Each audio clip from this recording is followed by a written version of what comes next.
Bago pa makilala ang Quezon City bilang tahanan ng mga major networks sa bansa, nagtataas ang buildings at sa mga tanyag nitong mga business hubs. Ito ay lungsod na pinapangarap lang noon ni dating Presidente Manuel Luis Quezon.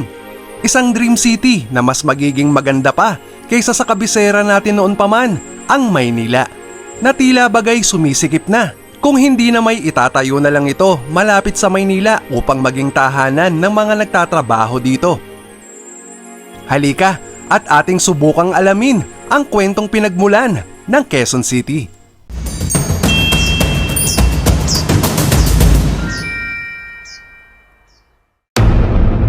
Ang Nung Araw Channel ay voluntaryong naghahatid kaalaman para sa temang pinagmulan ng mga lugar sa Pilipinas. Ang lahat ng inyong mapapanood ay halaw lamang sa aking personal na pananaliksik. Makikita ang ating mga reference sources sa comment section. Hindi ko ibig pang himasukan ng saradong pag-iisip o guguli ng oras sa mga debate. Iginagalang ko ang anumang reaksyon at magiging bunga ng video na ito. Alang-alang sa bayang malaya, may respeto sa kapwa at higit sa lahat may takot sa Diyos. Maligayang panonood po. Pinaniniwalaan na ang nakaimpluwensya kay Presidente Quezon upang pangaraping magkaroon ng isa pang syudad ay nang makapunta ito sa Amerika. Mula noon, hindi na marahil nawaglit pa sa isipan ng Pangulong Quezon ang ideyang ito. Hanggang sa ang tila sentimiento'y nabanggit pa niya sa kanyang speech sa National Assembly noong 1939. Kumonsulta ang dating presidente kina Eulogio Rodriguez Sr., Jose Paez, Alejandro Roses Sr. at Antonio Sison.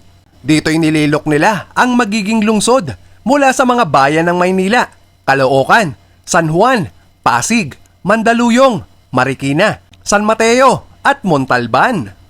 Isa rin sa biniling lupain ng pamahalaan ang napakalaking Diliman Estate na dating pag-aari ng mga Tuwason. Alam mo ba na ang dapat sanang pangalan ng lungsod na ito ay hindi Quezon City, kundi Balintawak City. Dahil marahil sa paggunita sa unang paglalagablab ng Katipunan way back panahon ng Revolusyon.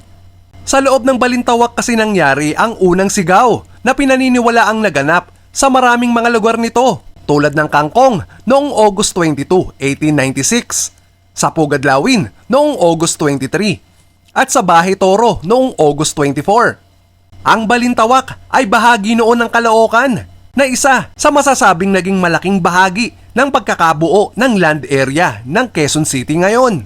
Panoorin po natin ang short video kung bakit nagkahiwalay ang South and North Caloocan. Mula sa planong Balintawak City, iminungkahi ng mga mambabatas na ipangalan nito sa presidente dahil siya naman ang tagapagtatag nito. Sa unay tinanggihan nito ng Pangulong Quezon, pero hindi nagtagal ay napapayag rin nila ito. Dahil dito, noong October 12, 1939, nilagdaan ng Commonwealth Act No. 502 para buuin ang Quezon City. Hindi nagtagal mula sa magagandang disenyo ng kabahayan, accessibility sa mga daan at mga luntiang parke na magiging pasyalan ng mga residente. Iginuhit ang plano para gawing mas kaengga-engganyo ang lugar sa tulong ng Amerikanong architect na si Harry T. Frost. 10 araw nang maitatag ang Quezon City, itinalaga na unang alkalde ng lungsod ay si Tomas Morato, nakababayan ni President Quezon mula sa probinsya ng Tayabas. Kasama siyang nag-inspeksyon ng Pangulo sa Sampaloc Street, na kalaunay tatawaging Tomas Morato Avenue. Sinimulan ni Tomas Morato bilang alkalde ang komunidad na tinawag na Barrio Obrero noon, na ngayon ay Kamuning. Inilatag ang mga kalsada na hinati-hati ng Diliman University Road, kung saan inukit naman ang Quezon Boulevard Extension, na ngayon ay tinatawag ng Quezon Avenue. Ito ang North, South, East at West Avenues. Naroon din ang North and South Circumferential Road, Highway 54 o 19 de Junio Avenue, na mas kilala bilang EDSA ngayon. Natatagpuin ang Quezon Boulevard sa gitna ng isang rotonda. Kalaunan na yung magkakaroon din ng Visayas, Commonwealth at Kalayaan Avenues mula sa elliptical road nito. Nagkaroon ng 4 na distrito ang Quezon City, ang San Francisco del Monte, Diliman, Mandaluyong at University Districts. Pero bago ito ay magkakaroon din sana ng higanteng rebulto na sumisimbolo sa tagumpay ng Commonwealth, na planong gawin ni national artist Guillermo Tolentino Pero hindi na ito natuloy dahil sa kakulangan sa pondo.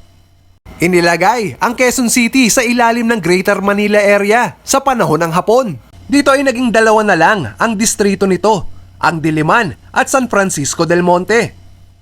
Inutas ng mahabang pakikipaglaban sa tuberculosis ang Pangulong Quezon na nooy ipinatapon umano sa Amerika. Namatay siya noong August 1, 1944. Naiuwi ang kanyang mga labi sa panahon ni Presidente Rojas kung saan una siyang inilibing sa Manila North Cemetery. Pinirmahan din ni Rojas ang panukala na palitan ang probinsya ng Tayabas at gawin itong Quezon Province. Itinayo kalaunan ng Quezon Memorial Shrine na idinisenyo ni Architect Federico Ilustre nang manalo sa pa-contest ni President Elpidio Quirino noong 1951. Dito ililipat ang labi ng Presidente Quezon sa loob ng isang sarcophagus. Umusbong ang maraming housing projects sa panahon ni President Osmeña Sr., President Rojas at President Quirino na naglalayong i-relocate ang mga residenteng naperwisyo ng digmaan. Mula sa pagkakatatag ng National Housing Commission taong 1945 na naging People's Homesite and Housing Corporation taong 1947 na ngayon ay kilala na bilang National Housing Authority. Inilunsad ang mga project houses na ito between the late 40s up to the late 50s. July 17, 1948 nang pinirmahan ni President Elpidio Quirino ang The Capital City Bill o pagdedeklara sa Quezon City bilang kapitolyo ng bansa. Alam mo ba na sa lugar ng Veterans Memorial Hospital sana itatayo ang bagong Presidential Palace ayon sa plano ni Architect Harry Frost. Pero hindi na ito natuloy. Bagkus, sa bagong plano ni Architect Juan Arellano nilalayong magkaroon ng Constitution Hills kung saan itatayo sana ang Presidential Palace at iba pang mga sangay ng pamahalaan. Sa loob ito ng mga kalyeng tatawaging Republic, Congressional, Luzon, Visayas at Mindanao Avenues. Bagamat masasabing nagtagumpay kahit papaano ang planong ito ni Architect Arellano dahil nailipat ang ilang mga sangay ng pamahalaan gaya na lamang ng batasang pambansa, ay dumating ang taong 1976 at ibinalik ni President Ferdinand Marcos Sr. ang kabisera ng Pilipinas sa Maynila. Kung hilig nyo po ang ganitong paksa, ito na po ang pagkakataon para mag-subscribe at tumutok sa mga ihahandog pa nating pagtatanghal tungkol sa pinagmulan ng mga lugar sa bansa. Ako po si Juan at ito ang Nung Araw Channel. Hanggang sa muli po, paalam.